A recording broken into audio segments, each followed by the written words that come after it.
Now, after the inauguration ceremony this morning, the President Lee Jae-myung, seems to be headed to the Yongsan Presidential Office after the luncheon. Now, this is where he will begin his term without a transition committee. We have our Presidential Office correspondent Oh Soo-young waiting at the top office. Soo-young, what's the atmosphere like there over in Yongsan? Hi again, Tammy. Yes, the air is buzzing with a sense of excitement as the top office awaits its new occupant. And here in the reporters' room as well, there's a sense of anticipation as our briefing room is open again. It's been unlocked after months of unused during the presidential vacancy. And once President Lee arrives, it's quite expected that he might give a press conference to set out his policy direction from day one and also make key appointments. So it's right here in Yongsan that his administration will take shape. While he initially floated plans to relocate the presidential office, for now he really has no choice but to work from the current setup. And ahead of his arrival, the presidential office has completed inspections of the internal facilities, including secure communication networks and the situation room, and has stripped all traces of the former Yoon Suk-yeol administration, such as banners and slogans, along with key secretaries formally dismissed as of midnight.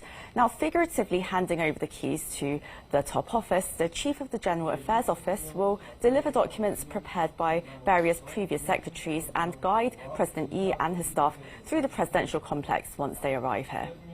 You know, Soo-young, the inauguration ceremony has just wrapped up, but President Lee has already begun his official duties, right? That's right, Tammy. So as of 6:21 a.m., that's the moment that the National Election Commission declared him the elected president. President Lee also became South Korea's Commander-in-Chief of the military, and he received his first briefing from the Joint Chiefs of Staff Joint Chiefs of Staff Chairman, Admiral Kim Myung-soo, who briefed them on South Korea's security situation. He reportedly asked the chairman to closely monitor North Korea's movements and maintain a watertight state of preparedness based on the South Korea-US combined defense posture. Soo-young, now I do have to mention one more time, he won an early election intended to fill the vacuum left by former President Yoon Suk-yeol's impeachment, which also means he begins right away without a transition team. Now, how will his team administration look like within a matter of hours?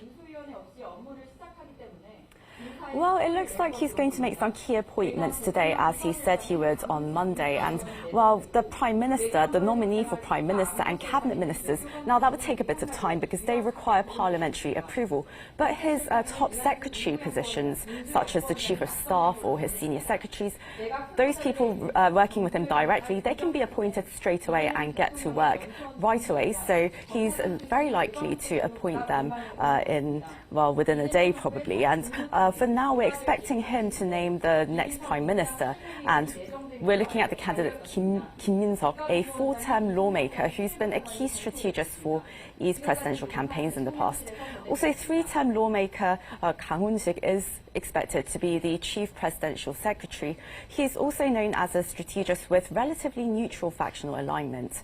As for Lee's chief policy secretary, the head of the DP's policy think tank, Ihanju, is the likely pick, and he's the architect of Lee's universal basic income policy, also alluded to during his speech that we just heard. So figures in national security and foreign policy, they're likely to include former Unification Minister Lee Jong-seok, who's being discussed as the National Security Advisor informally, and former Second Deputy National Security Advisor Kim Yeon-jong for a senior role in foreign affairs and national security, as well as former ambassador to Russia, lawmaker Wi Sung-lak, for a senior diplomatic role. Now, these key figures will very much be part of coordinating economic policy and handling South Korea's diplomacy, really indicating the most pressing issues that await the Lee Jae-myung administration. So let's see what's announced on day one of the new government, and of course I'll be keeping you posted. Please do. Soo-young, thank you for that report. That was our Presidential Office correspondent Oh Soo-young over in Yongsan.